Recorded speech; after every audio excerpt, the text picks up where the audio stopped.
What is the procedure for tender? A tender is a submission made by a prospective supplier in response to an invitation to tender. It makes an offer for the supply of goods or services. In construction, the main tender process is generally for the selection of the contractor that will construct the works.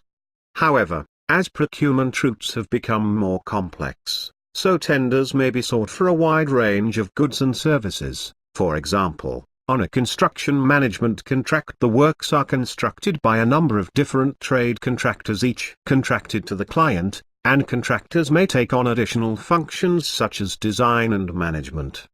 Irrespective of the nature of the goods or services that are being sought, the process for securing tenders may take a number of different basic forms. Open tendering. Open tendering allows anyone to submit a tender to supply the goods or services that are required. Generally, an advert will be placed giving notice that the contract is being tendered, and offering an equal opportunity to any organization to submit a tender. On larger projects, there may then be a pre-qualification process that produces a short list of suitable suppliers who will be invited to prepare tenders. This sort of pre-qualification process is not the same as selective tendering. See below. Selective tendering. Selective tendering only allows suppliers to submit tenders by invitation. A pre-selected list of possible suppliers is prepared that are known by their track record to be suitable for a contract of the size, nature and complexity required. Consultants or experienced clients may maintain approved lists of prospective suppliers and then regularly review performance to assess whether suppliers should remain on the list. Negotiated tendering. Negotiating with a single supplier may be appropriate for highly specialist contracts, or for extending the scope of an existing contract.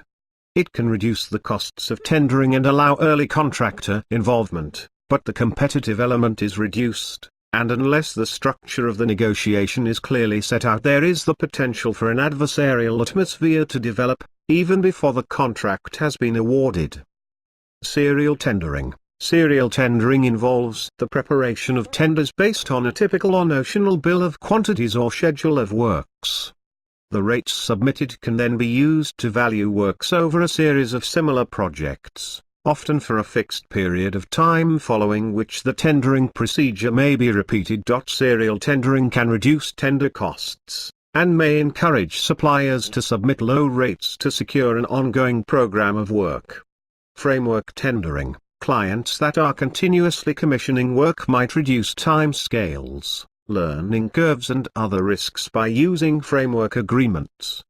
Such arrangements allow the client to invite tenders from suppliers of goods and services to be carried out over a period of time on a call-off basis as and when required. One or more suppliers are then selected and appointed. When specific projects arise, the client is then able to simply select a suitable framework supplier and instruct them to start work.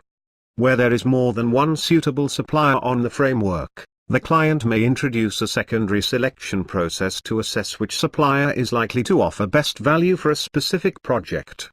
The advantage of this process to the client is that they are able to instigate a selection procedure for individual projects without having to undertake a time-consuming pre-qualification process. This should also reduce tender costs. Single-stage and two-stage tendering. Single-stage tendering is used when all the information necessary to calculate a realistic price is available when tendering commences. An invitation to tender is issued to prospective suppliers, tenders are prepared and returned, a preferred tenderer is selected, and following negotiations they may be appointed. Two-stage tendering is used to allow early appointment of a supplier, prior to the completion of all the information required to enable them to offer a fixed price.